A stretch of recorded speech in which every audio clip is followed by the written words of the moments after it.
Assalamualaikum warahmatullahi wabarakatuh.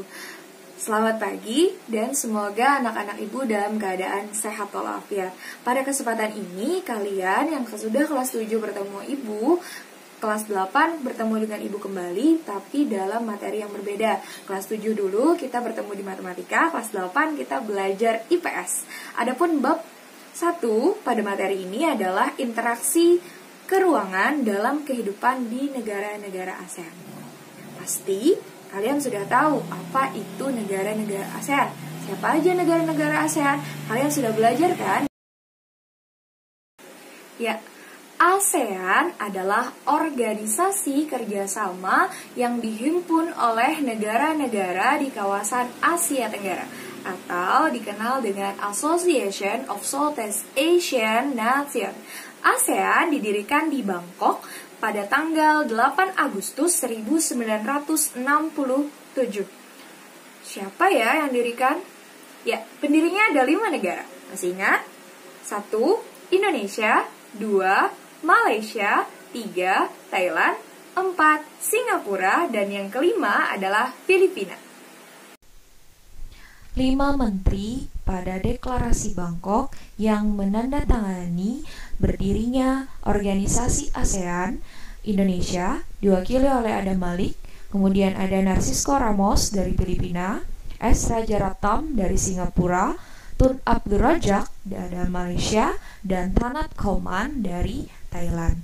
Selanjutnya, negara yang bergabung di ASEAN ke-6 adalah Brunei Darussalam tanggal 7 Januari 1984, Vietnam 28 Juli 1995, kemudian ada Myanmar 23 Juli 1997, dan anggota ke-9 ada Laos 23 Juli 1997 bersamaan dengan negara Myanmar, dan negara yang terakhir adalah Kamboja 30 April 1999. Adapun latar belakang didirikannya ASEAN adalah yang pertama adalah persamaan letak geografis. Persamaan letak geografis karena ASEAN adalah negara-negara yang berada di kawasan Asia Tenggara. Kemudian yang kedua adalah persamaan sejarah. Hampir semua negara yang ada di kawasan Asia Tenggara itu adalah negara jajahan. Tapi ada satu negara yang tidak pernah dijajah, masih ingat? Ya, negara Thailand. Jadi Thailand adalah negara yang satu-satunya di kawasan Asia Tenggara yang tidak dijajah, sehingga mereka tidak memiliki tanggal kemerdekaan. Kemudian yang ketiga, yaitu karena persamaan budaya. Sama-sama berasal dari Melayu Austronesia. Dan yang keempat adalah persamaan kepentingan. Terbentuknya ASEAN itu karena adanya persamaan kepentingan baik di bidang sosial maupun di bidang perekonomian. Selanjutnya kita masuk ke letak astronomis ASEAN. Letak astronomis adalah letak yang didasarkan pada garis lintang dan garis bujur.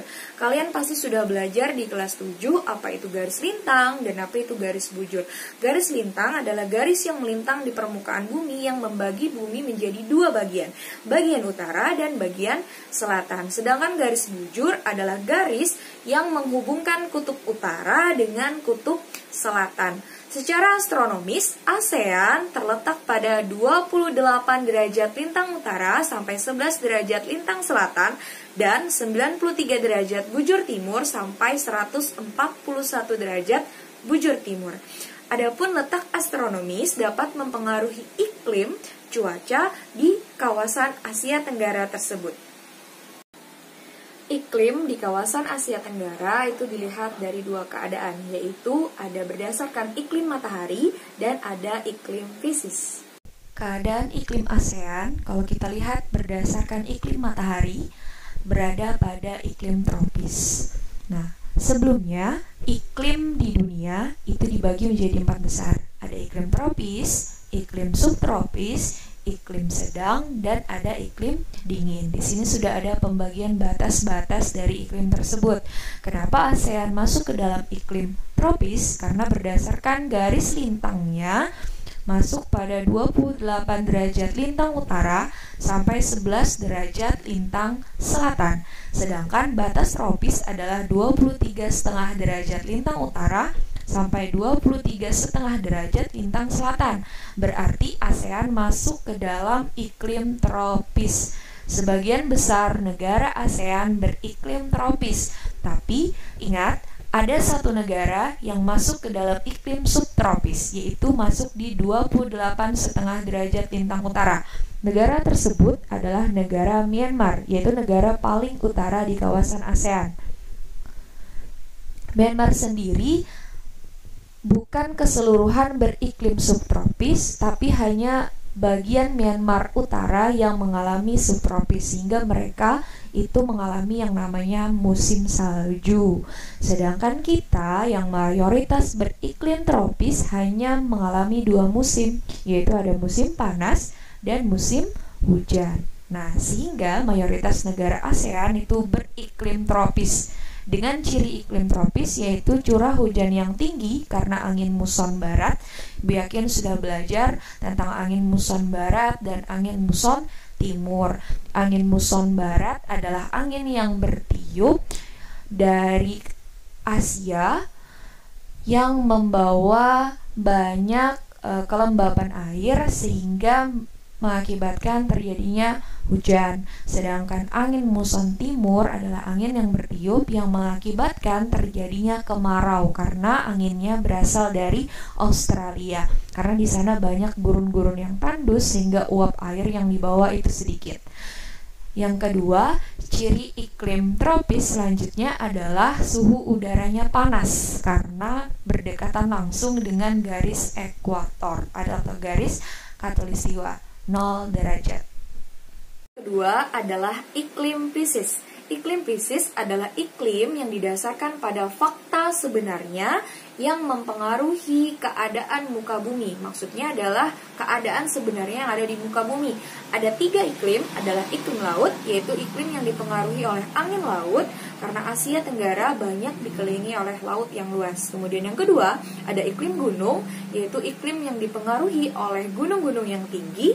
Dan yang ketiga, ada iklim dataran rendah, yaitu iklim yang dipengaruhi oleh dataran rendah yang tersebar di seluruh kawasan di Asia Tenggara.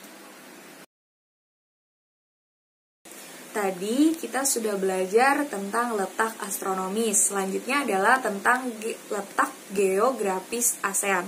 Letak geografis adalah letak yang berdasarkan keadaan sebenarnya di permukaan bumi.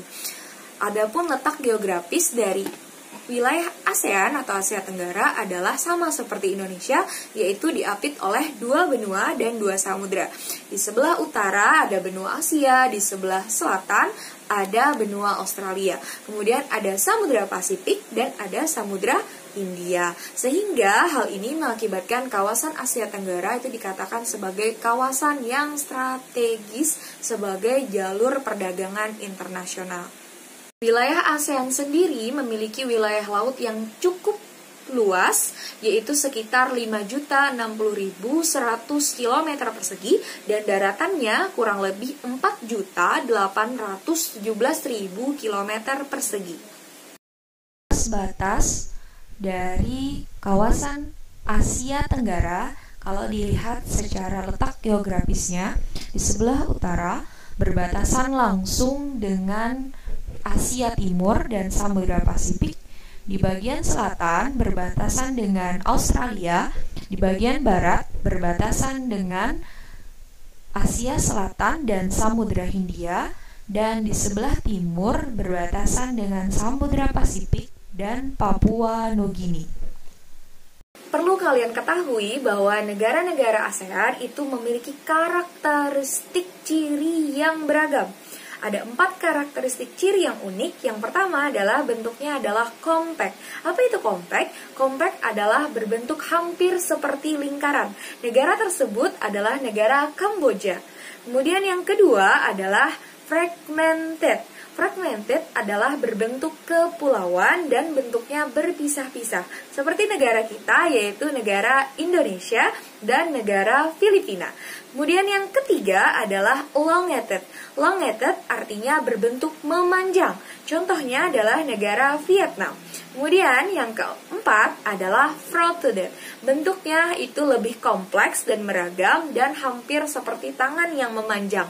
Negara tersebut adalah negara Thailand dan Myanmar. Selain itu, posisi geografis Asia Tenggara juga mengakibatkan banyaknya variasi bentang alam, sehingga bentang alamnya menjadi beragam, yaitu banyaknya pegunungan, ada dataran tinggi, ada dataran rendah, dan juga ada basin. Asia Tenggara atau ASEAN juga dilalui oleh dua jalur pegunungan muda, yaitu Sirkum Pasifik dan Sirkum Mediterania. Oleh karena itu, kita banyak terjadi bencana alam seperti gempa tektonik ataupun gempa vulkanik. Ada tsunami, kemudian banjir, tanah longsor, dan lain sebagainya. Itu akibat dari dua jalur pegunungan muda tadi, yaitu ada Sirkum Pasifik dan Sirkum Mediterania.